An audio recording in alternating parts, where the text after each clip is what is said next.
Alhamdulillah nahmaduhu wa nasta'inu astaghfiruh wa na'udzu billahi min syururi anfusina wa min sayyiati a'malina may yahdihillahu fala mudilla lahu wa may yudlil fala hadiyalah. Asyhadu an la ilaha illallah wa asyhadu anna Muhammadan abduhu wa rasuluh la nabiyya ba'dah. Rabbi shrah sadri wa yassir li amri wahlul 'uqdatam min lisani yafqahu qawli.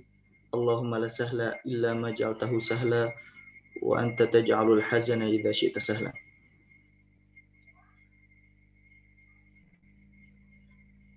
Baik, kita lanjutkan kembali pembahasan kita. Kita masuk sekarang di masih di rukun sholat ya, dan masih di pembahasan niat. Sekarang kita masuk ke wasunna nutqun bimanwiyin ya, dan disunahkan untuk melafazkan niat ya. Qabla takbiri, sebelum takbiratul ihram. Tapi talafuz biniat ini harus dibedakan antara niat sama talafuz biniat. Jadi talafuz biniat itu bukan niat itu sendiri. Ya, makanya nanti kalau misalkan talafuznya dia salah, misalkan mengucapkan usolli ya fardhul asri, tapi niatnya sholat zuhur dan memang pada waktu itu dia lagi sholat zuhur, ya tapi yang diucapkan itu sholat asar, maka yang menjadi patokan adalah yang di hatinya, bukan yang diucapkan.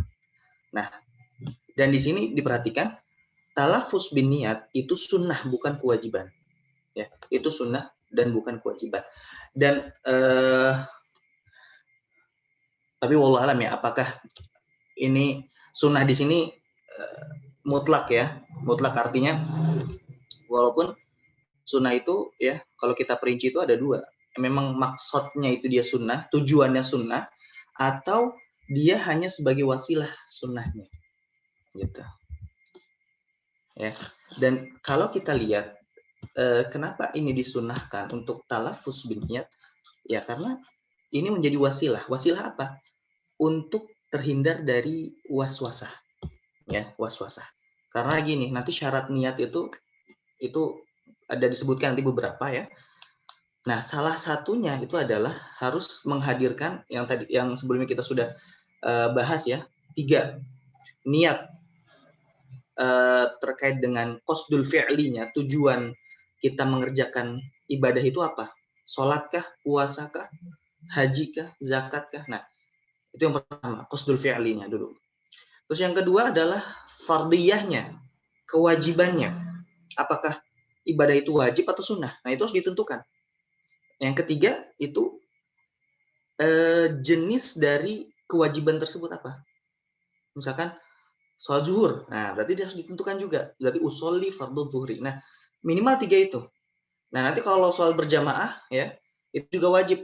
Yang satu lagi itu sebagai makmum, terutama sebagai makmum. Kalau sebagai imam tidak wajib, tapi kalau mau mendapatkan pahala jamaah dia harus niat imam. Tapi kalau makmum ya, dia wajib untuk meniatkan dari awal ya, wajib untuk meniatkan dari awal. Nah, itu harus dihadirkan di dalam niat. Ini dalam mazhab Syafi'i ya. Ini harus dihadirkan. Harus dihadirkan. Maka jika tidak dihadirkan atau dia ada keraguan ya, ada keraguan di situ ya, dan bahkan misalkan dia waswasah, maka para ulama memberikan solusi ya, memberikan solusi. Nah, ya, memberikan solusi. Yaitu apa? Dengan cara talafuz bin niat. Ya, dengan cara talafuz bin niat. Jadi kita harus tahu dulu apa namanya rangka masalahnya. Nah, baru kenapa ulama bisa menyimpulkan itu sunnah, ya, itu sunnah. Karena gini, ya, karena kan tujuannya adalah terhindar dari waswasah. Nah, itu tujuannya. Dan supaya niat kita itu apa? Niat kita itu sempurna. Niat kita itu apa? Sempurna. Tidak ada keraguan di dalamnya. Nah, maka ya, untuk mencapai kesempurnaan itu, maka wasilahnya pun dihukumi dengan tujuannya. Ya. Nah, itu makanya kan al-wasilatu laha hukmul ghayat. Jadi yang namanya wasilah itu dia memiliki hukum sama seperti tujuannya. Ya, sama ketika kita pengen ke masjid, ya, sholat berjamaah, maka kita nggak bisa tuh sholat berjamaah kecuali kita dengan jalan. Ya, maka jalannya itu pun juga dihukumi seperti sholat jamaah itu sendiri. Ya, jadi al wasilatu laha hukmul ghayah. Itu kaidah, ya. Itu kaidah yang sudah ditentukan oleh para ulama. Ya, itu satu. Nah juga, mungkin kemarin belum dibahas terkait dengan ya syarat, sebagian syarat belum dijelasin ya, terkait dengan syarat niat. Ya. Nah, salah satunya adalah di niat itu tidak boleh mendatangkan apa yang berlawanan daripada niat itu sendiri. Ya. Contohnya, misalkan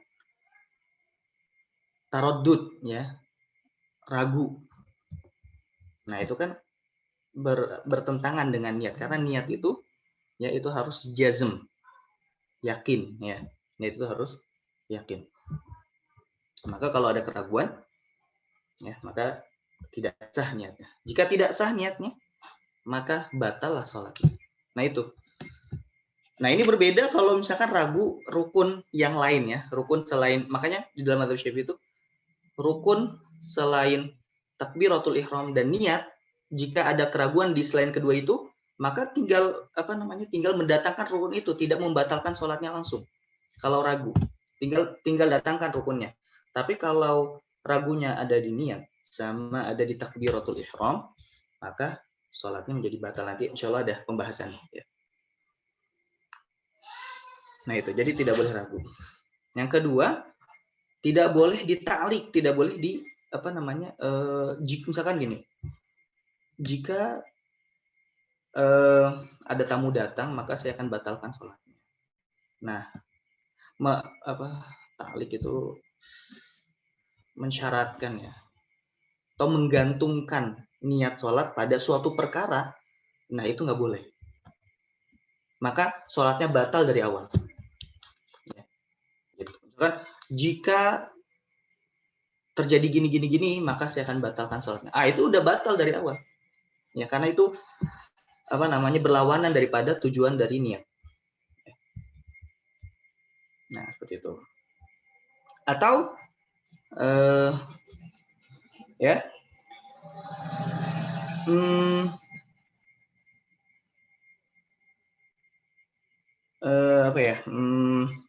Atau naklul niyah. Nah, ini naklul niyah juga sama tuh. Berganti niat. Tadinya niat sunnah menjadi fardu. Nah, itu batal sholatnya. Atau niat fardu ke fardu lain, misalkan lagi sholat, dia punya sholat qadha, ya, misalkan belum sholat, gitu. Harus diqadha. Tapi ternyata sudah, misalkan qadhanya qadha asar, dan dia lagi masuk waktu sholat zuhur, gitu kan, qadha asar hari kemarin atau waktu kapanpun. Misalnya dia mau, dia lagi udah takbir, dan di niat awalnya adalah niat sholat zuhur. Nah, terusnya dia intiqal niyah, berpindah niatnya dari sholat zuhur menjadi qadha sholat asar yang di hari sebelumnya. Nah, itu membatalkan, ya, membatalkan. Nah, tapi ada pengecualian di naklun niyah ini, yaitu ketika perpindahan niat dari sholat fardu ke sholat sunnah. Sholat fardu ke sholat sunnah. Tapi tidak semua konteks boleh dianggap sah sholatnya ketika berpindah niat dari sholat fardu ke sholat sunnah. Kapan, ya, dibolehkan? Nah, berpindah niat dari sholat fardu ke sholat sunnah jika ada uzur. Salah satunya adalah ketika kita misalkan sholat sunnah, sholat zuhur misalkan sendirian, ya, sendirian.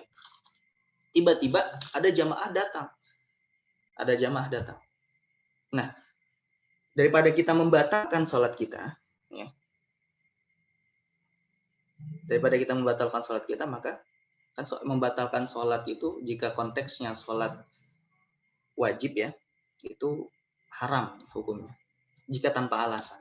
Jika tanpa alasan, alasan yang benar-benar darurat ya, itu tidak boleh, haram hukumnya. Wala tubtilu a'malakum, janganlah kalian membatalkan amalan kalian. Nah, lalu bagaimana solusinya? Sedangkan sholat sendirian itu tidaklah afdol gitu daripada sholat berjamaah. Maka dalam mazhab Syafi'i itu boleh di sini naklun niyah minal fardhi ila sunnah. Nah, kalau tidak ada uzur sama sekali, misalkan lagi sholat fardu nih, ya udah saya sholat sunnah dulu, nah itu nggak boleh kalau tidak ada uzur. Ya. Itu jadi harus diperhatikan dalam niat ya. Karena saking pentingnya niat itu di mazhab Syafi'i ini, maka salah satunya juga maka di sini disunahkan talafuz bin niyah, yang melafazkan niat.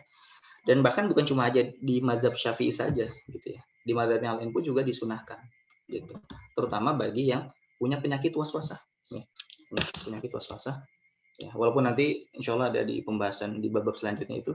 Nah, itu nanti ada solusi yang didatangkan oleh mu'alif Fathul Mu'in ini terkait dengan orang yang terkena penyakit waswasah. Bagaimana keluarnya? Ya, salah satunya adalah mengambil pendapat yang paling mudah. Ya, tapi secara asal kalau tidak ada penyakit waswasah, maka ambil yang pendapat yang paling kuat gitu ya. Yang paling kuat dalam pembahasan dalil walaupun itu memberatkan. Nah, sunnah. Lalu wa khuruj liusa'idal lisanu al-qalba, untuk memudahkan, membantu ya lisan hatinya. Ya tadi kan dijelaskan kenapa membantu lisan hatinya, kenapa? Karena tadi untuk supaya terhindar dari waswasah. Terhindar dari waswasah. Tadi kan syarat niat itu seperti tadi yang dijelaskan, dan dia harus mendatangkan qasdul fi'li, ta'yinul fardiyah sama al-fardiyah sama ta'yin gitu. Tiga itu harus didatangkan. Nah, kalau makanya sholat itu tidak bisa langsung Allahu Akbar tanpa ada niat di hatinya seperti itu. Ya. Apalagi kan di mazhab Syafi'i itu harus muqaranah sama yang namanya takbir ya. Muqaranah. Nanti ada kayaknya ada ya kita belum bahas muqaranah ya. Ya tapi itu harus ada muqaranah tersebut. Muqaranah artinya itu niat itu bersama dengan takbiratul ihram. Nanti ada khilaf tuh. Apakah muqaranahnya itu boleh di awal saja? Namanya muqaranah urfiyah, di awal saja itu maksudnya baru Allahu Akbar, Allahnya saja. Jadi niatnya itu dihadirkan di lafaz Allahnya saja. Nah, sisanya nggak ada niat lagi. Ada yang berpendapat kayak gitu boleh. Apakah harus dari Allahu Akbar sampai Akbar sampai Ro, itu niat tuh harus ada terus. Dari Hamzah sampai Ro itu harus ada. Nah, itu salah satu pendapat juga. Atau di akhir saja, di awal atau enggak di akhir gitu. Jadi pas Allah belum ada niat, tapi pas di tengah sampai akhir, nah itu baru ada niat. Apakah dianggap sah apa enggak? Nah itu ada khilaf, ya, ada khilaf. Walaupun kalau nggak salah yang rojih yang dirojihkan oleh Imam Nawawi kalau tidak salah itu harus muqaranah hakikiyah. Dari Hamzah sampai Ro itu harus ada niat. Ya. Nah, yang lawannya itu namanya muqaranah urfiyah. Muqaranah urfiyah secara urf, secara kebiasaan itu dianggap muqaranah. Ya. Walaupun hanya sebagian saja, sebagian kata saja, sebagian kalimat saja. Gitu. Itu pendalilan yang pertama, ya. Yang kedua, wa khurujan min khilafi man aujabahu, dan keluar daripada silang pendapat yang mewajibkannya. Ya. Itu alasan yang kedua, karena kan al-khuruj minal khilafi mustahab, ya. Keluar dari perkara yang khilaf itu adalah suatu yang sunnah. Nah, di sini baru walau syakka. Nah, ini kita baru membahas tentang mubtilatun niyah, pembatal daripada niat. Ya. Walau syakka hal ata bikamalin niyah aula, dan jikalau dia ragu, ya, ragu. Nah, ragu di sini kalau di mazhab Syafi'i, ya sekali lagi di mazhab Syafi'i, antara syak sama dzon itu tidak dibedakan di dalam fikih ya, di dalam fikih. Ini berbeda kalau di dalam usul fikih itu berbeda. Tapi kalau di dalam fikih syak di situ adalah termasuk dzon juga. Jadi syak itu kan berarti sangka yang di bawah 50%. Dzon itu di atas 50% tapi tidak mencapai 100%. Ya. Nah, kalau 100% berarti yakin itu. Nah, di sini walaupun udah lebih dari 50%, bahkan 99%, tapi ada 1%, ada keraguan di situ. Ya. Maka itu juga berpengaruh, ya. Itu juga berpengaruh. Jadi syak di dalam, jadi makanya kalau ada syak disebutkan di dalam kitab fikih mazhab Syafi'i, ya, kenapa saya garis bawahi mazhab Syafi'i, karena mazhab yang lain pun bisa jadi berbeda, ya. Bisa jadi berbeda, ada pembedaan antara dzon dengan syak. Tapi kalau di mazhab Syafi'i yang namanya syak itu juga masuk dzon, ya. Itu juga masuk dzon. Jadi misalkan kemungkinan besar saya sudah sempurna niatnya, tapi ada 1% saya tidak sempurna niatnya. Nah, di sini apa konsekuensi hukumnya? Walau syakka, jikalau dia ragu, hal ata bikamalin, apakah dia niatnya sudah sempurna, aula atau tidak, atau belum sempurna. Ya, sempurna niat kita sudah bahas ya. Jadi kalau sholat itu 3 tadi, kalau munfarid, kalau sholat sendiri 3 itu. Ya. Terus kalau sholat jamaah, berarti yang makmum itu wajib dari awal tuh, wajib dari awal. Makmum. Tapi kalau imam boleh di tengah. Jadi misalnya sholatnya munfarid awalnya, walaupun di belakang ada jamaah tuh, tapi pas kita takbir kita lupa niat imam, sholatnya tetap sah. Tapi jika kita pengen mendapatkan pahala menjadi imam, maka harus kita hadirkan niatnya di tengah nggak apa-apa. Tapi kalau makmum, ya, jika kita pengen mengikuti imam yang di depan kita, terus kita takbir, ya, lalu kita mengikuti gerakan imam tersebut dengan niatan untuk bermakmum, tapi kita di awal tidak diniatkan, maka batal sholat kita. Tapi kalau kebetulan memang awalnya dia munfarid, dan kebetulan memang gerakan sholat dia dan gerakan sholat imam itu ya berbarengan gitu, tapi tanpa adanya niatan mengikuti si imam tersebut. Nah, itu nggak batal. Lalu dia di tengah, dia niat makmum, sah sholatnya, tetap sah. Tapi tidak mendapatkan fadilah sholat jamaah. Tidak mendapatkan fadilah sholat jamaah. Gitu. Itu perbedaannya antara makmum dengan imam. Ya, makanya kalau makmum itu ya udah amannya. Niat dari awal sudah usolli fardhu adz-dzuhri ma'muman lillahi ta'ala. Udah niat dari makmum ya. Nah, ini insya Allah akan dibahas secara panjang lebar nanti di pembahasan sholat jamaah ya. Oke. Au hal nawa zuhran, atau dia apakah niat zuhur, au asron atau niat asar, dia ragu. Nah, di sini fa tafri' ya. Fa mencabangkan atau menjelaskan apa yang sebelumnya. Fa in dzakara ba'da tuli zaman, dan jika dia ingat setelah jeda waktu yang sangat panjang, udah misalkan udah melakukan rukun-rukun ya, atau belum melakukan rukun setelah takbiratul ihram, dia belum baca Al-Fatihah, belum baca rukun-rukun yang lain lah ya, belum baca atau belum membaca sunnah-sunnah yang lain, belum melakukan apa-apa, baru takbiratul ihram, cuma jedanya tuh agak panjang ya. Au ba'da ityanihi biruknin, atau setelah mendatangkan satu rukun. Nah, rukun setelah takbiratul ihram apa? Al-Fatihah.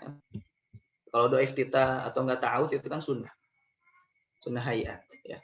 Sedangkan Al-Fatihah itu kan rukun. Nah, rukun setelah takbiratul ihram itu adalah Al-Fatihah. Dan jika kalau dia sudah baca Al-Fatihah ya, dan dia tiba-tiba ragu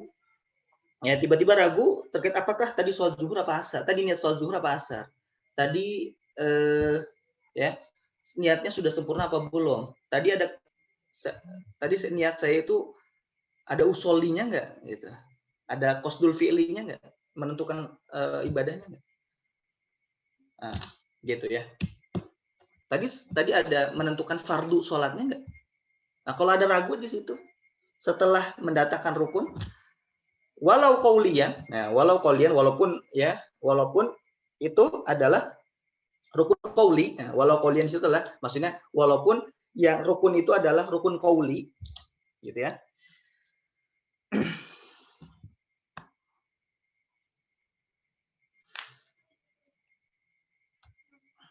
Bisa jadi kalau ada kata walau itu berarti ada khilaf di situ ya, ada perbedaan pandangan di situ. Bisa jadi ya. Kal qiraati seperti membaca Al-Fatihah. Ya, kal qiraati seperti membaca Al-Fatihah, atau ya kalau qiraah itu disebutkan konteksnya rukun, biasanya yang dimaksud adalah Al-Fatihah. Batalat sholatuhu. Sholatnya apa? Batal. Sholatnya batal.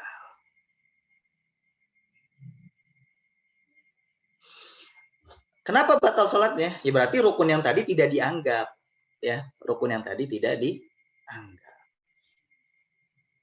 Au qablahuma, atau sebelum keduanya. Sebelum keduanya maksudnya apa? Sebelum lamanya jeda, atau sebelum dia melakukan rukun. Fala, maka tidak batal. Tapi tetap dia ngulangin lagi niat dan takbiratul ihram. Ya, niat dan takbiratul ihram. Taib. Ya, itu. Selanjutnya, itu tadi pembahasan niat ya.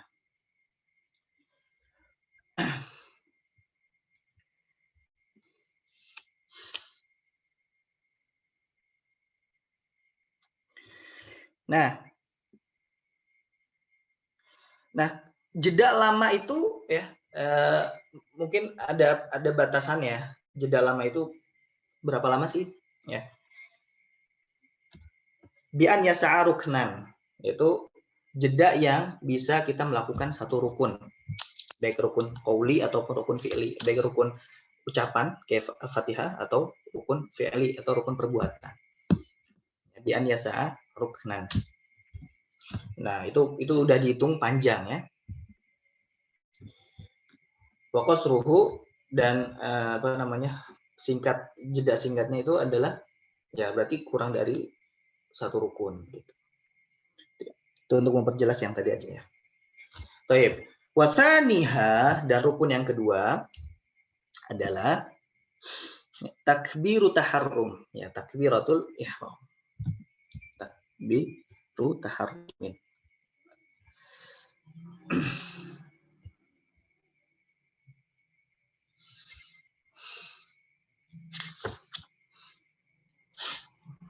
Nah, berdasarkan apa? Lil khabaril muttafaqi alaihi, berdasarkan ya hadis yang diriwayatkan oleh Bukhari dan Muslim. Idza qumta ila sholati fakabbir.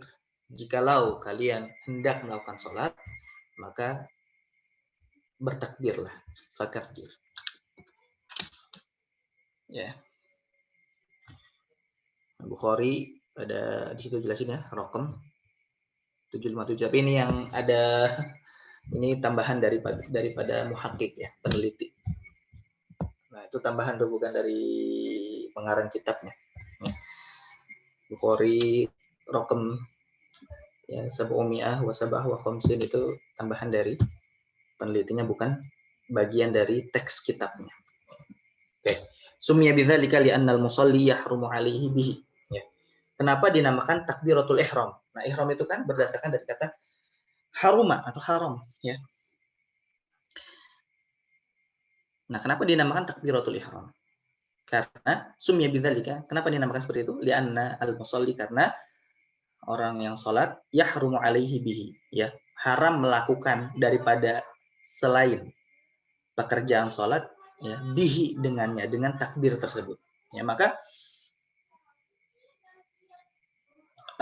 setelah kita melakukan takbir, berarti segala apa yang tidak boleh dilakukan sholat itu sudah mulai itu, ya, sudah mulai permulaannya di situ. Makanya kata Rasulullah, ya, fima ma'nahu ya, takbiru hatta tahrimu takbir wa tahliluha at-taslim. Ya, wa tahrimnya miftahu sholatil wudu, ya. Kunci salat itu adalah wudu. Wa tahrimu takbir, dan mengharamkan ya apa ya, itulah segala sesuatu yang haram ya, kecuali yang berkaitan dengan sholat, itu dengan apa? Dengan takbir. Wa tahliluha taslim, dan yang menghalalkannya adalah salam. Itu hadis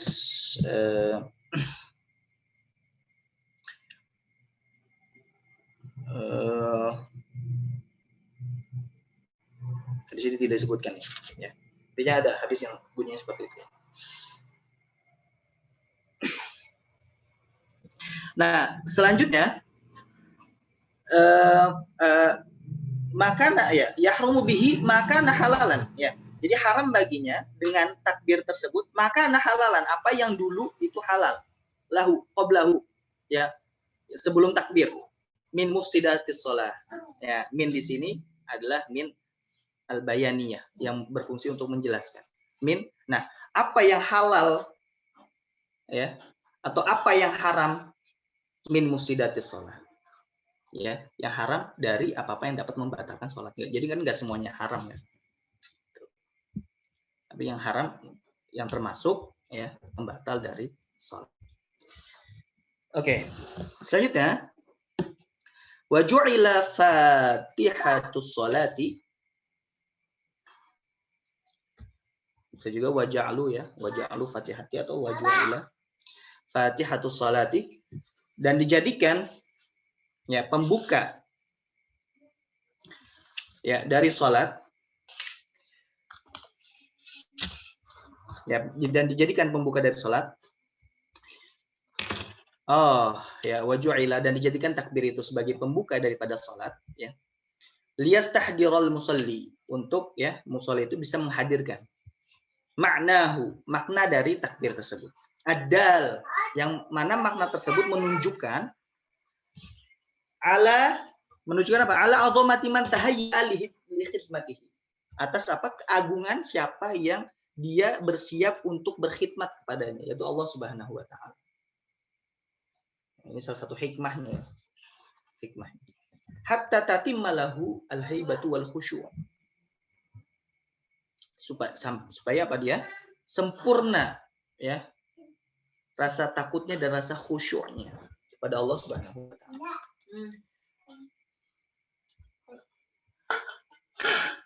Wa min thamma, oleh karena itu ya. Ini wa min thamma. Wa min thamma zida fi tikrarihi. Nah, untuk itu apa? Ditambah untuk terus diulang-ulang. Liyaduma istishabu dzainika fi jami' sholatihi, untuk ya senantiasa menghadirkan makna tersebut di setiap sholatnya. Itu Allahu Akbar. Makanya apa namanya, dari maknanya itu fungsinya tadi untuk bisa menghadirkan supaya sholat kita itu bisa lebih khusyuk juga. Gitu. Nah, itu salah satu hikmahnya. Nah, selanjutnya makrunan bihi ay bit takbir an-niyatu. Nah, diwajibkan pula dalam makrunan di sini berarti dalam keadaan ya takbir tersebut dalam keadaan apa? Muqaranah. Muqaranah itu berarti bersamaan ya. Membersamai dengan apa? Bersamaan dengan niat. An-niyat. Jadi niat itu harus membersamai dengan takbir ya. Membersamai dengan takbir.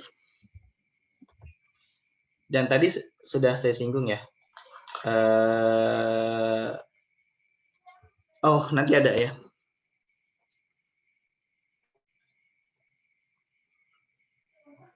Nanti insya Allah ada disinggung permasalahan terkait dengan ikhtilaf terkait dengan muqaranah. Jadi globalnya tadi ya. Jadi ada khilaf apakah muqaranah di sini yang dimaksud adalah muqaranah hakikiyah atau muqaranah urfiyah. Ya. Nah, apa yang dimaksud dengan muqaranah hakikiyah? Muqaranah hakikiyah itu tadi dari hamzah sampai ro, dari Allah sampai ro itu harus ada niat. Atau yang dimaksud itu Muqaranah urfiyah saja. Muqaranah urfiyah itu berarti entah itu di depan atau di belakang, gitu. Dari lafaz Allahu Akbar. Ya, itu globalnya seperti itu.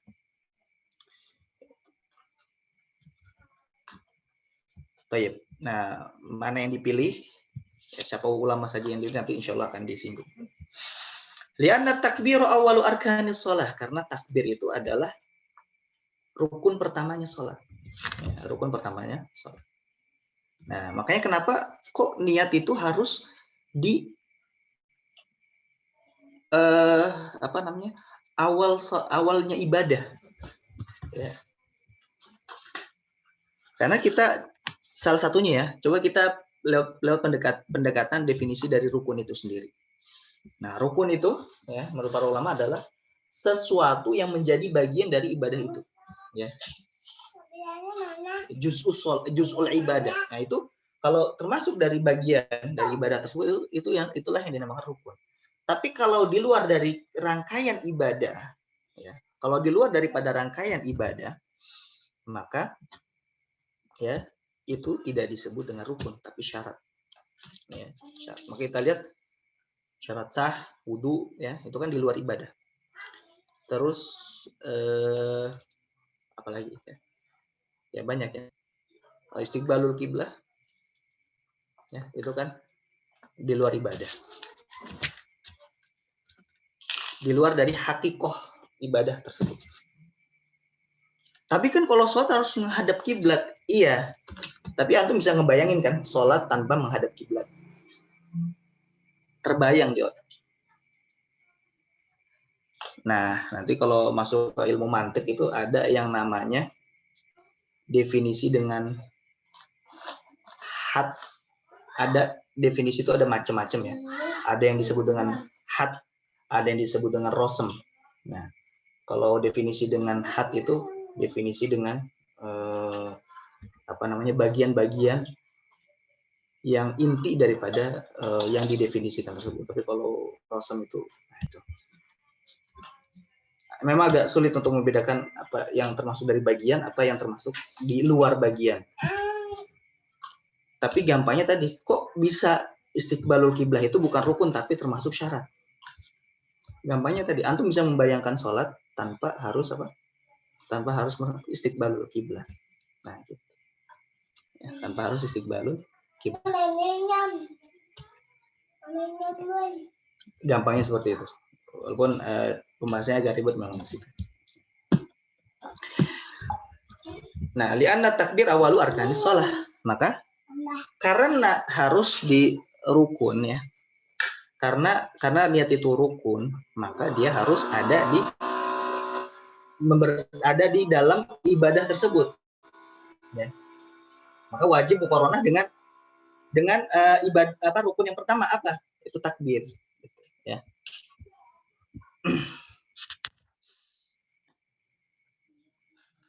Fatajibu muqaranatuha. Maka wajib ya muqaranah niat tersebut dengan takbir.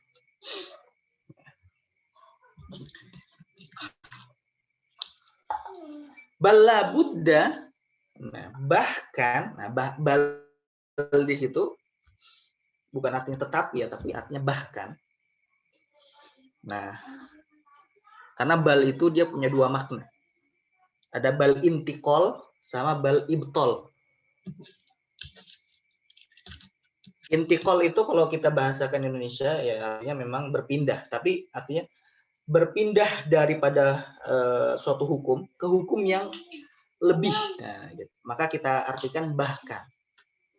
Tapi kalau maknanya ibtol berarti dia membatalkan hukum yang ada di sebelum bal dan mengisbat atau menetapkan hukum yang ada di setelah bal.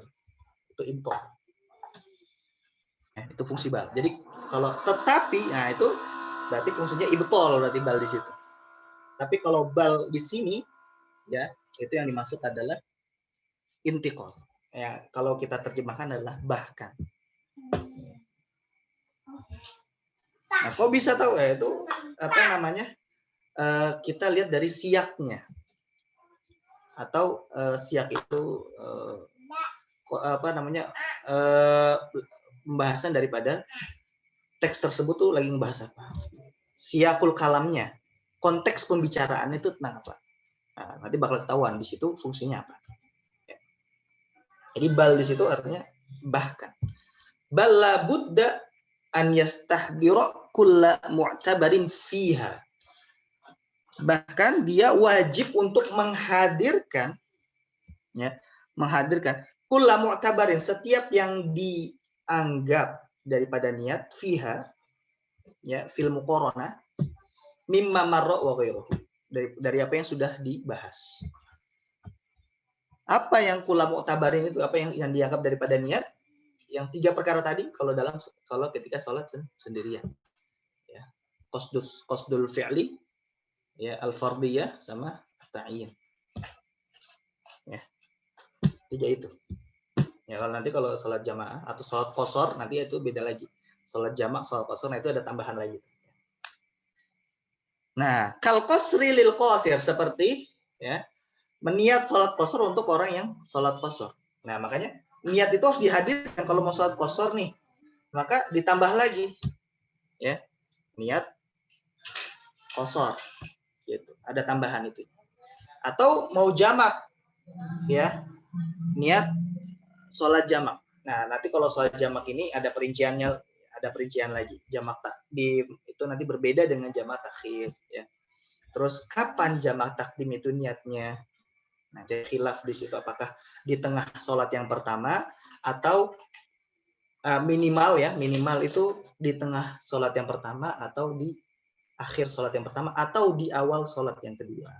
Itu ada khilaf di situ minimalnya. Tapi kalau dari awal, insya Allah semua pendapat sah. Nah, itu ada khilaf di situ. Tapi intinya, nah itu kalau disyaratkan di situ berarti harus dihadirkan juga, ya, harus dihadirkan juga. Wa kaunihi imaman au ma'muman fil jum'ah, ataupun dia menjadi imam atau makmum di sholat Jumat, ya. Kenapa di sini ada kata fil jum'ah? Karena kenapa? Karena niat menjadi imam, ya, niat menjadi imam itu wajib ketika sholat Jumat. Ketika sholat Jumat. Jika dia pas 40, ya, pas 40. Kalau lebih dari 40, ya dia nggak wajib untuk niat imam.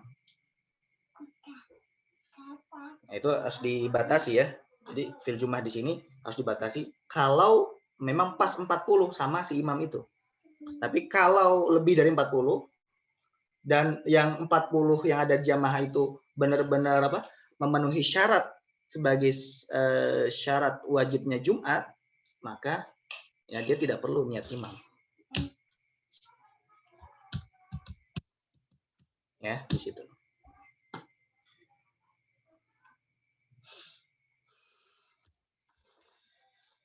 Baik.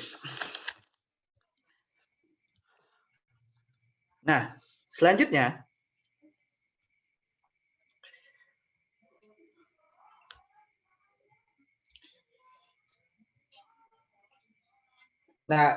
sama seperti sholat Jumat, ya, harus wajib niat imam sama niat makmum ini.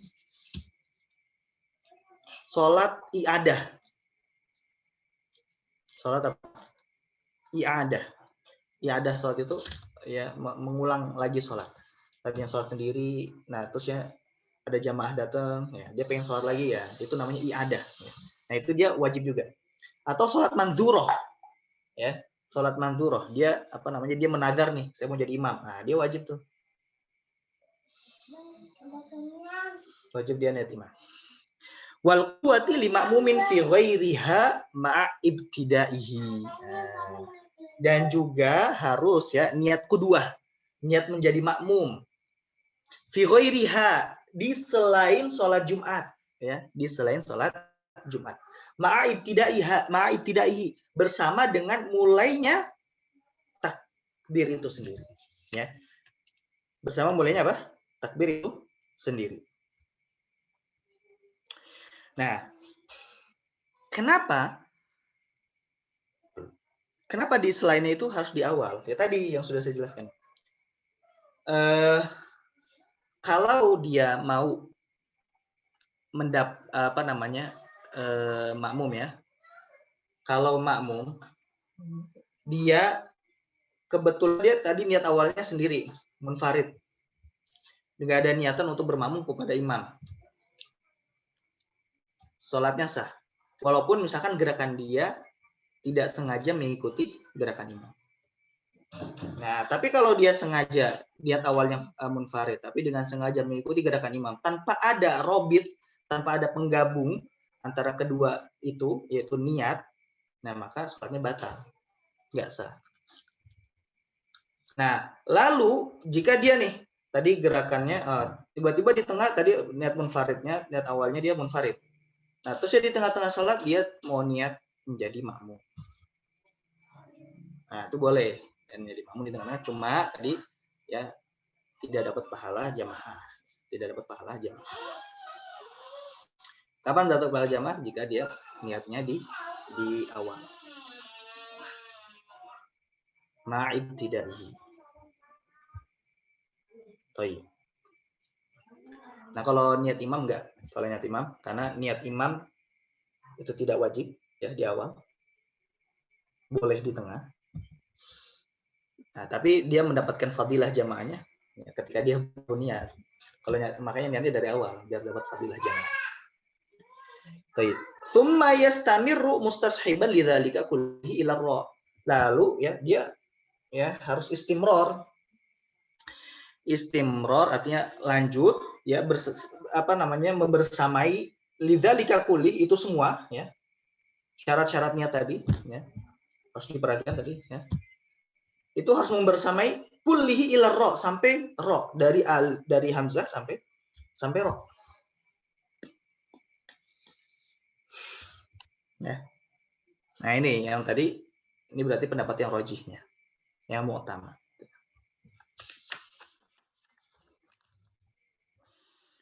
Nah, wa fi qaulin, nah kalau ada wa fi qaulin berarti menunjukkan berarti pendapat ini dhaif ya.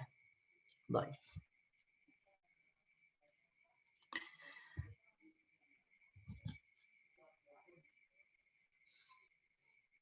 Apa? Sahhahu Rafi yakfi qarnuha bi awwalihi. Nah, dan pendapat ya yang disahihkan oleh Imam Rafi'i. Apa pendapat ini? Yakfi qarnuha bi awwalihi. Enggak apa-apa muqaranahnya hanya di pertama saja. Nah, ini muqaranah urfiyah tadi. Tapi muqaranah urfiyah ini itu dibatasi hanya di awal saja. Ya. Ya. Dibatasi kalau ini yang disahihkan oleh Imam Rafi dibatasi hanya di awal saja. Jadi kalau tidak di tengah ataupun di akhirnya tidak ada niat, nah itu tidak jadi masalah bagi Imam Rafi.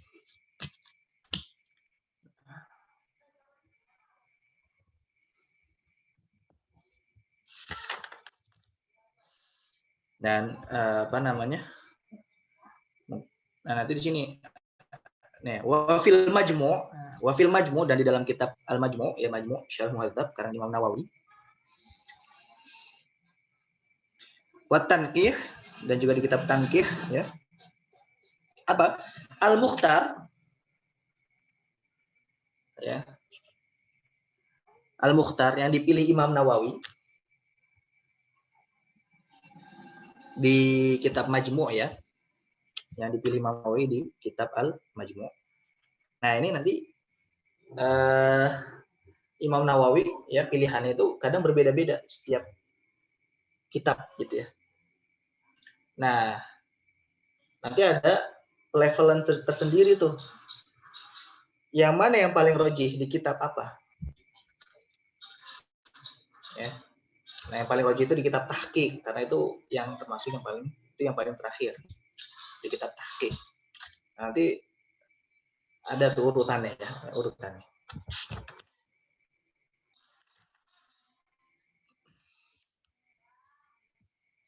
Nah, jadi Al-Mukhtar makhtarahul Imam Wal-Ghazali. Nah, Al-Mukhtar yang dipilih oleh Imam Nawawi di Majmu' itu apa? Makhtarahu al-Imam Wal-Ghazali. Apa yang dipilih oleh Imam Al-Imam di sini adalah Imamul Haramain Al-Juwaini, gurunya Imam Ghazali. Dan Imam Ghazali itu sendiri memilih pendapat ini. Apa pendapatnya? Annahu yakfi fiha al-muqaranatu al-urfiyatu indal awam. Cukup muqaranah urfiyah saja untuk orang awam. Nah, tadi muqaranah urfiyah apa? Jadi baik di depan, di awal, di tengah ataupun di akhir. Ya. Tapi kalau tadi Imam Rafi'i cuma aja di depan. Ya. Kalau yang mu'tamad itu dari awal sampai akhir. Berarti yang mu'tamad itu muqaranah hakikiyah. Nah, tapi itu apa ya? Mungkin agak sulit gitu ya. Agak sulit, maka nggak apa-apa lah tidak muqaranah hakikiyah. Tapi tetap muqaranah urfiyah. Wa qala Ibnu Rif'ah, berkata Ibnu Rif'ah, bihaitsu yu'addu mustahdiran salah ya. Yang mana muqaranah urfiyah itu ya, dengannya itu dianggap dia menghadirkan niat ketika sholat. Ya. Nah, lalu berkata Ibnu Rif'ah, innahul haq, itulah yang benar. Alladzi la yajuz siwahu, yang enggak boleh kita berpaling darinya atau yang enggak boleh selainnya. Nah, itu perkataan Ibnu Rif'ah. Wa sawwabahu Subuki. Nah, itulah pendapat yang dilegitimasi oleh Imam Subuki.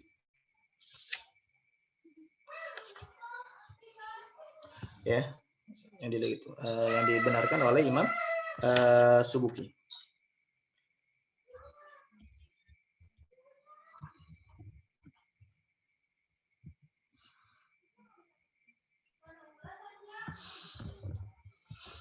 Nah, terus yang dimaksud ya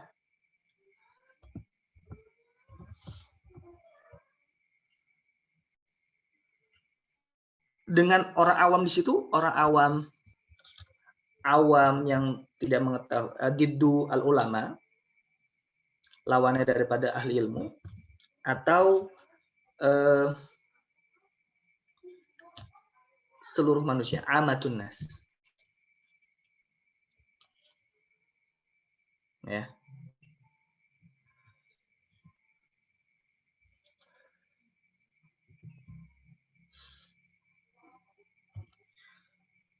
Nah, di sini ada disebutkan ya di kitab I'anatul Talibin ada dua pendapat. Yang pertama itu orang awam, lawan daripada ahli ilmu. Yang kedua adalah amatun nas atau keseluruhan manusia. Tapi yang di sini disebut wasani wal mu'tamad. Nah, pendapat yang kedua itu yang mu'tamad, yaitu seluruh manusia. Nah, berarti di sini pendapatnya Imam Juwaini dan pendapat Imam Ghazali yang dibenarkan oleh Imam Ibnu Rif'ah dan juga Imam As-Subuki ini berarti muqaranah urfiyah bukan hanya terbatas pada orang awam saja, tapi termasuk pada orang yang ahli ilmu sekalipun. Gitu. Orang yang ahli ilmu sekalipun. Nah, dia boleh menggunakan pendapat ini ya, berdasarkan tarjihannya siapa? Ibnu Rif'ah dan As-Subuki.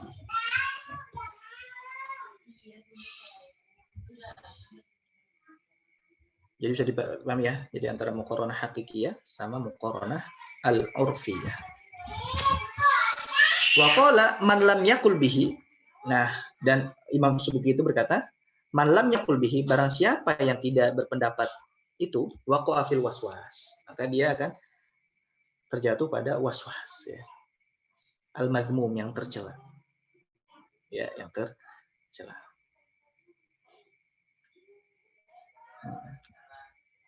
Nah, wa indal a'immatit tsalatsa. Nah, ini di sini disebutkan pendapat 3 mazhab selain mazhab Syafi'i. Nah, di sini apa ya? Memberikan solusi gitu ya, bagi yang kesulitan menggunakan mazhab Syafi'i. Nah, dihadirkanlah pendapat mazhab yang lain. Yaitu mazhab Abu Hanifah, Imam Ahmad bin Hanbal sama Imam Malik. Jadi madzhab Imam Abu Hanifah, Imam Ahmad sama Imam Malik. Apa? Ya juzu taqdimun niyati ala takbir bi zamaniyasi. Boleh mendahulukan niat daripada takbir, tapi bi zamanil yasir. Ya. Jeda waktunya itu dikit. Ya. Jeda waktunya apa? Dikit, tidak banyak. Ya.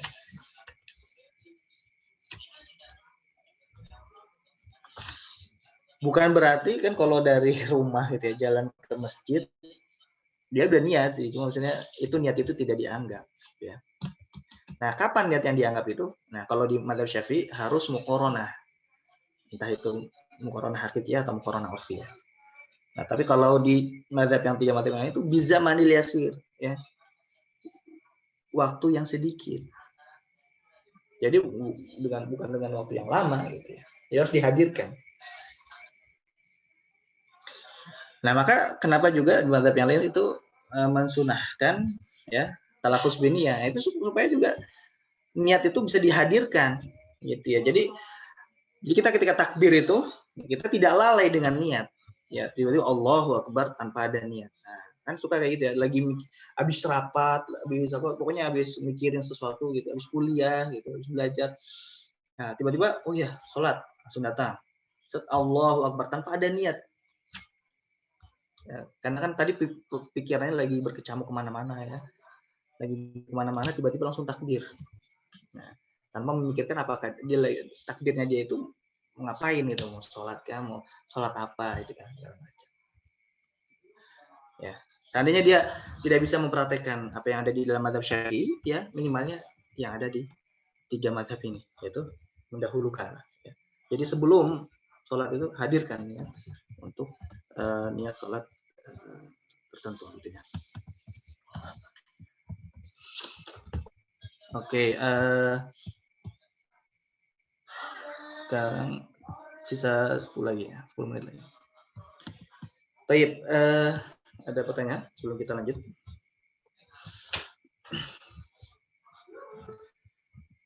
Ya.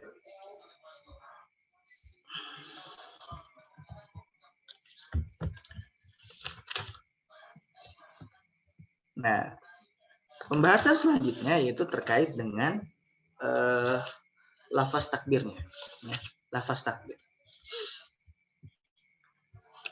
Lafaz takbirnya bagaimana? Lalu kalau misalkan tidak sesuai dengan yang mainstream ya, yang itu bagaimana? Apakah sah atau tidak sholatnya?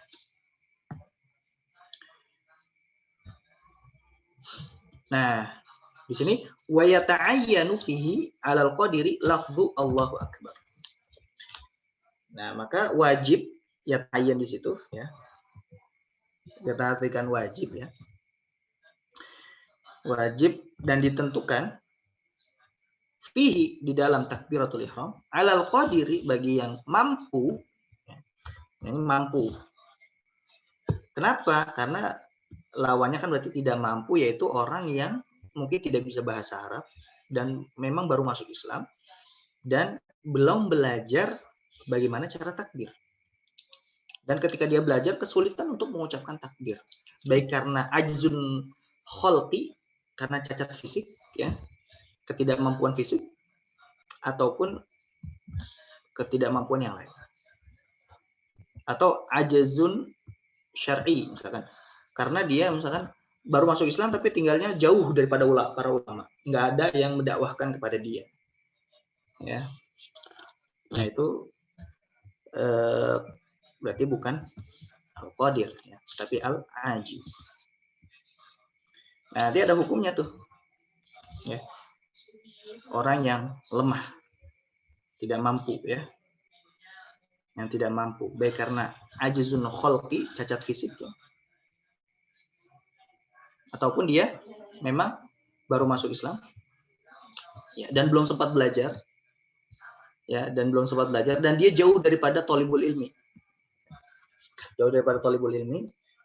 jauh dan dia kalau dia belajar ke thalibul ilmu itu atau ke ulama itu, waktu sholatnya akan keluar. waktu sholatnya akan keluar. Dia baru masuk Islam tuh. Nah, maka di situ dia ma'dzur ya, dikasih uzur. Itulah al-uzru bil jahli itu kapan? Orang tuh ma'dzur karena kebodohan itu kapan? Yang pertama, haditsu ahdin bil Islam. Ya, baru masuk Islam. Yang kedua, itu adalah nash'atuhu ba'idan anil ulama. Dia hidup jauh daripada para ulama. Nah, itu baru dima'dzur karena kebodohannya. Nah, tapi kalau ya, dekat dengan ulama, dekat dengan thalibul ilmi, nah sebenarnya dia tidak ma'dzur dengan kebodohannya terkait dengan ilmu agama. Nah, makanya kalau ada yang ya itu nanti ada pembahasan terperincinya ya terkait dengan tapi itu secara globalnya itu orang yang dima'dzur karena kebodohannya ya itu dua kondisi tadi. Haditsu ahdin bil Islam, orang yang baru masuk Islam, atau yang kedua orang yang tinggal jauh daripada para ulama. Nah, kalau orang yang baru masuk Islam, maka dia wajib untuk belajar. Wajib untuk belajar. Dan wajib untuk, kalau misalkan thalibul ilminya itu jauh, ya, maka dia wajib untuk ke sana. Semampunya tapi ya, kemampuannya dia.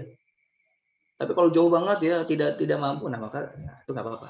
Atau dia mendatangi itu ke thalibul ilmi itu, tapi dia sampai keluar waktu sholat.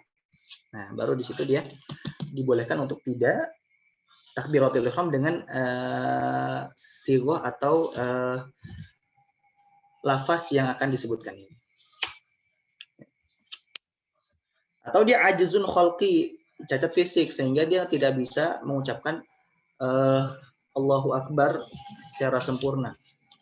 Bahkan tidak bisa mengucapkan bahasa Arab sama sekali misalkan. Nah, makanya dia di situ nanti boleh diterjemahkan dengan bahasa dia. Ya. Boleh diterjemahkan dengan bahasa dia.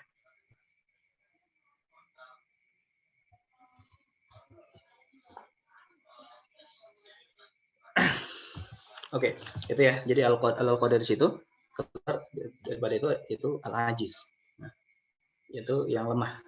Lemah karena dia tidak bisa mengucapkan bahasa Arab. Baik karena apa?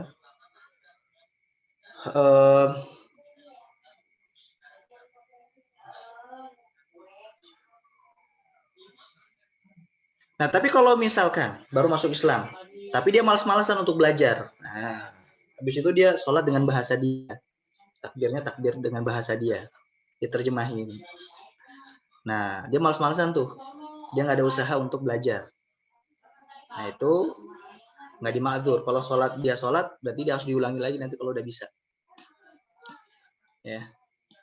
Tapi kalau udah ada usaha, ya tapi dia tidak mampu, dan kalau dia berangkat ke thalibul ilmi tadi atau ulama tadi, waktu bakal keluar, maka dia sholat dengan keadaan dia yang nggak bisa baca takbir tadi. Boleh diterjemahkan. Nah, gitu ya. Maka orang yang masuk Islam itu langsung dibimbing bagaimana cara sholat. Ya minimalnya rukun-rukunnya saja dulu, ya. Nggak usah langsung sunnah-sunnah yang ribet, ya. Nggak usah yang ribet-ribet dulu. Yang penting rukunnya. Jadi ketika dia masuk Islam, nah dia sholat, yang penting rukunnya udah terpenuhi. Syarat dan rukunnya terpenuhi. Nah baru nanti sering berjalan waktu nanti diajarkan sunnah-sunnahnya secara bertahap. Nah, ini juga masuk di dalamnya Al-Fatihah, ya, rukun-rukun qauli yang lain, Al-Fatihah, tasyahud, ya, tasyahud akhir. Nah itu yang diajarkan dulu tuh rukun-rukun qauli tadi, takbir, Al-Fatihah, habis itu tasyahud akhir. Nah yang lainnya nggak apa-apa diakhirkan dulu, nggak apa-apa. Yang penting dia bisa dulu. Sama gerakan, kalau gerakan-gerakan kan insya Allah bisa. Tapi ini yang qaulnya itu perkataannya tadi. Nah, apa yang wajib bagi orang yang mampu? Lafzu Allahu Akbar. Ya, lafaz Allahu Akbar. Ya. Nah, lafaz Allahu Akbar.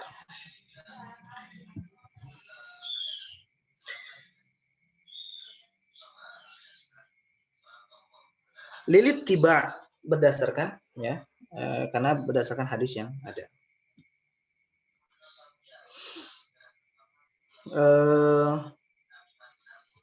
Terus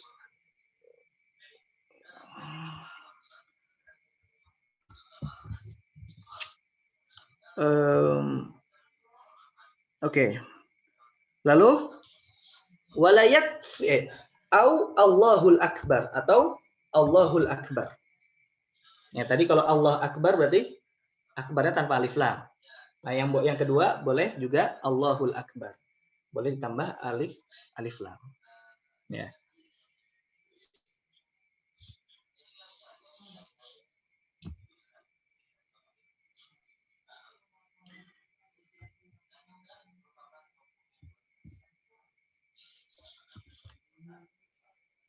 Nah, itu nggak apa-apa karena tidak merubah makna ya, tidak merubah makna. Bahkan dia menambahkan makna walaupun tidak sesuai dengan riwayat yang ada. Yang afdolnya Allahu Akbar, tapi Allahul Akbar itu tidak jadi masalah karena dia tidak mengubah makna ya, tidak mengubah makna dan bahkan di situ ada penambahan makna ya, karena ada tambahan alif dan lam. Wala yakfi akbarullah, tidak cukup, berarti tidak boleh ya. Berarti tidak menggugurkan kewajiban. Allahu Akbar. Akbaru Allah. Akbarullah. Dibalik gitu ya. Wala Allahu kabir. Tidak boleh dengan Allahu kabir. Apa bedanya akbar dengan kabir? Akbar itu isim tafdil ya. Artinya lebih. Dan kabir itu besar saja, tapi kalau akbar itu maha besar ya. Au a'zam atau a'zam ya. A'zam itu yang maha mulia. Tidak cukup. Yang paling mulia. Tidak boleh diganti akbar dengan a'zam.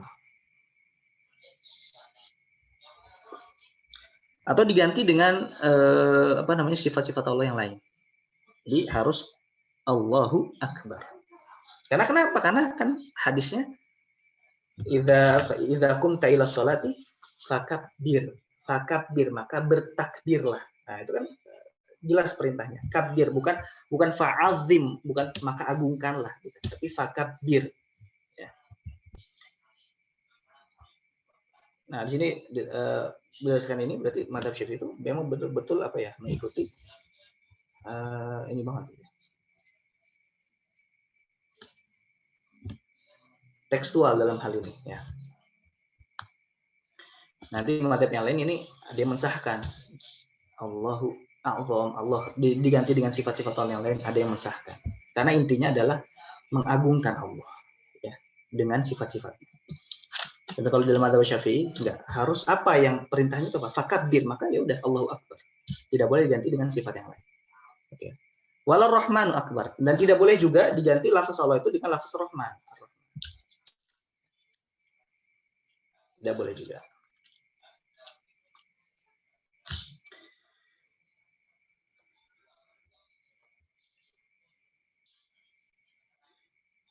Ini pembahasannya agak panjang ya. Oke, kita percepat saja ya.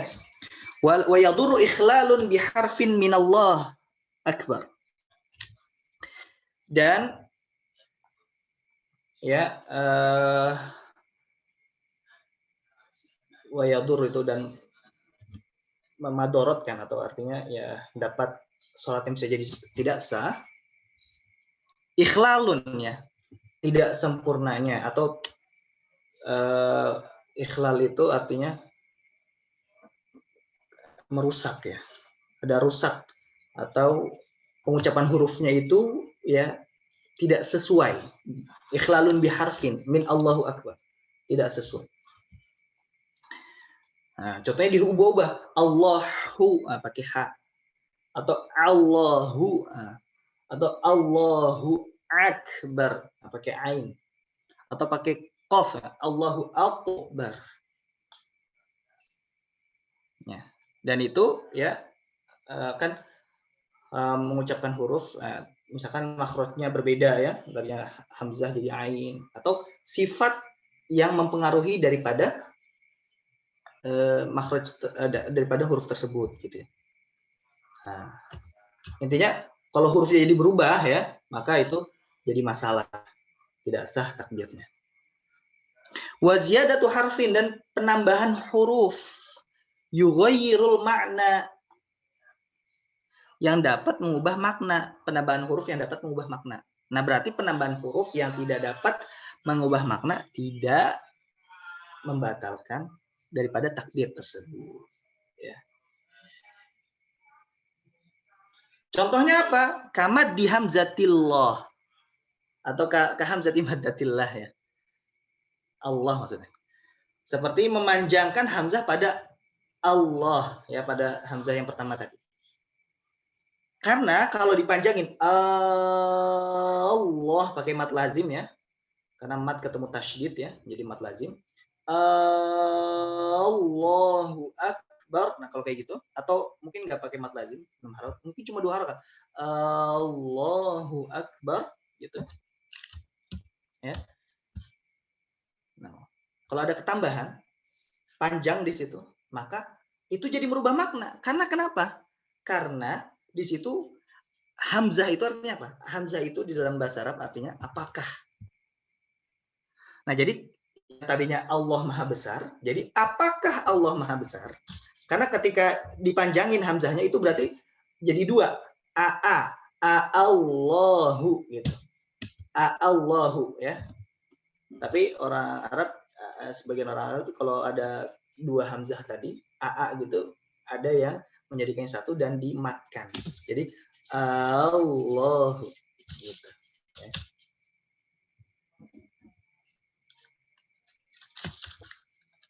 Kayak di al-ana.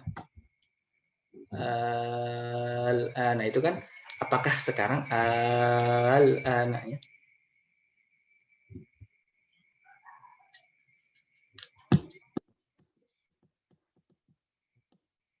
Wa ka'alifin ba'dal ba, dan juga seperti alif setelah ba, akbar. Nah, gitu. Dipanjangin banyak Allah. Kalau di azan ya nggak jadi masalah. Maksudnya nggak masalah di situ, maksudnya ya azannya masalah, cuma maksudnya karena nggak kaitan dengan ini, ya, yang wajib gitu. Tapi kalau di sholat, nah ini kan, nah ini jadi masalah karena berkaitan dengan ibadah seorang. Nah, nggak boleh Allahu Akbar, nah, nggak satu takbirnya. Kenapa? Ya. Karena itu dapat mengubah makna. Karena akbar itu jamak atau bentuk plural daripada kabrun. Apa kabrun itu? Tobel. Tobel itu apa? Gendang. Berarti gendang Allah itu gendang, nah, itu kan jadi maknanya jadi kurang layak dan tidak layak, gitu, ya. Maknanya jadi tidak layak dan mengubah makna. Akbar itu jamak dari atau bentuk plural daripada kabrun atau gendang. Oke, lanjut. Wa ziyadatu wawin qabla jalalah, dan ketambahan waw sebelum lafaz Allah. Wallahu akbar, ada wawunya.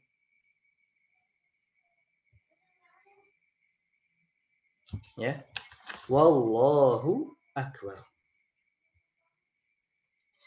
Nah, jadi kan waw itu artinya kan huruf sambung, ya. Jadi seakan-akan itu sebelumnya tuh ada kata tapi yang dihapus, gitu. Nah, itu kan jadi mengubah makna juga, ya.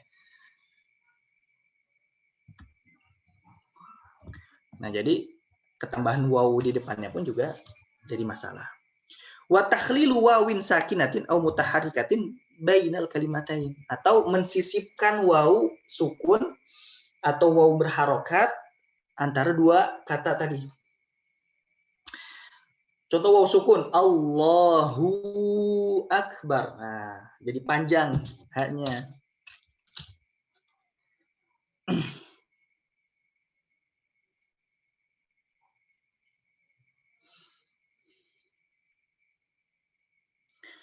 Nah,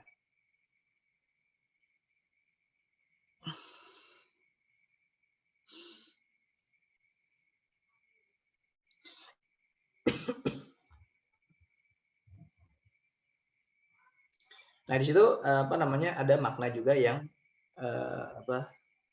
berubah, gitu, ya. Kalau Allahu Akbar, ya. Atau Waw mutaharika. Allahu akbar. Nah, seakan-akan berarti wawunya itu ada wawu atof kan, ada wawu penyambung ya.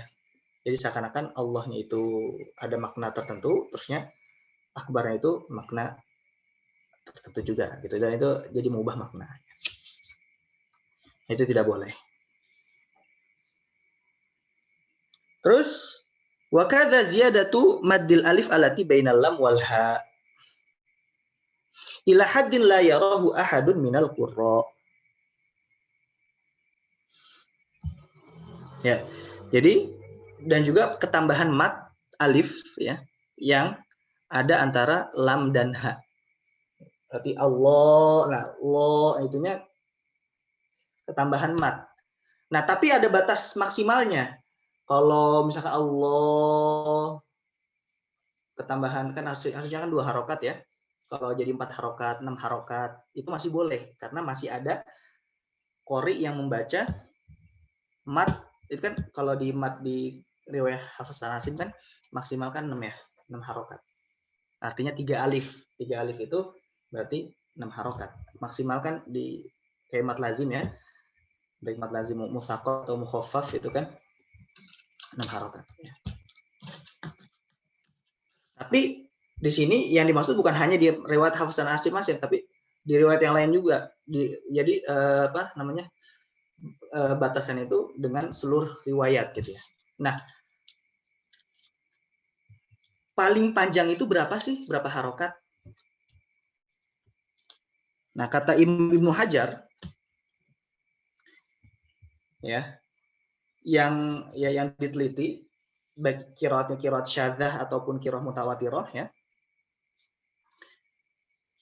Itu ada yang sampai 7 alif. 7 alif itu berarti kali 2. Satu alif itu 2 harokat. Ya, berarti 14 harokat. Kan di sini makanya ila haddin la yarahu ahadun minal qurra. Sampai batas yang tidak dianggap oleh para qurra. Ya. Gitu. Jadi 14 harokat ya. Ya, kayaknya jarang orang yang sampai 14 harokat. Ya. Taib. Wala yadurru. Nah, ini juga jadi jawaban juga nih. Takbir itu yang dibolehkan itu sampai berapa harokat? Nah, ini nih. Batasnya ya sampai 14 harokat juga berarti. Ya. Taib. Wala yadurru waqfatun yasiratun baina kalimataihi. Dan tidaklah merusak, ya, tidaklah membatalkan artinya tetap sah. Waqfatun yasiratun. Ya. Ada jeda sedikit baina kalimataihi. Antara Allah sama Akbar. Allahu Akbar. Nah, ada jeda. Nggak apa-apa. Wahya saktatu tanafus. Nah, mikdarnya apa? Jeda sebentar itu, yaitu berhenti untuk bernapas. Berhenti untuk bernapas. Nah, terus di situ yang terakhir wala dhammur dan juga tidak boleh dan juga tidak memadorotkan ya, tidak memadorotkan artinya tetap sah jika mendomahkan ya. Jika mendomahkan apa? Ro ya. Jika mendomahkan ro. Artinya Allahu Akbaru, tidak dengan jazm, bukan Allahu Akbar. Nah, yang masyhur kan Allahu Akbar. Nah, itu sah. Ittifaqan, ya, sepakat. Tapi kalau ada ikhtilaf itu Allahu Akbaru. Itu sah apa enggak? Nah, menurut pendapat yang dirojihkan di sini, ya, itu sah. Adapun ada riwayat misalkan at-takbiru jazmun, nah itu riwayat tersebut enggak ada asalnya. Takbir itu harus jazm, harus sukun. Nah, itu tidak ada asalnya. Artinya mungkin hadis yang bisa maudhu atau yang lain. Fala aslalahu. Ataupun seandainya kalau ya hadis itu tersebut sah, jazm di situ bukan berarti sukun artinya, tapi harus dengan ketidak ada raguan. Karena jazm itu artinya ya, kalau di nahwu artinya sukun ya. Tapi kalau secara asal bahasa adalah dia tegas gitu. Baik, mungkin sampai sini dulu. naktafi ya. Ya, kita coba dulu pertemuan kita. Insya Allah kita nanti masuk ke pembahasan ke selanjutnya, masih juga dalam pembahasan takbir ya. Baik, naktafi bihadzal qadar. Kita cukupkan sampai sini dulu ya. Kita tutup dengan baca alhamdulillah dan doa kafaratul majlis. Subhanallah, hamdik, asyhadu an la ilaha illa anta, astaghfiruka wa atubu ilaik. Assalamualaikum warahmatullahi wabarakatuh.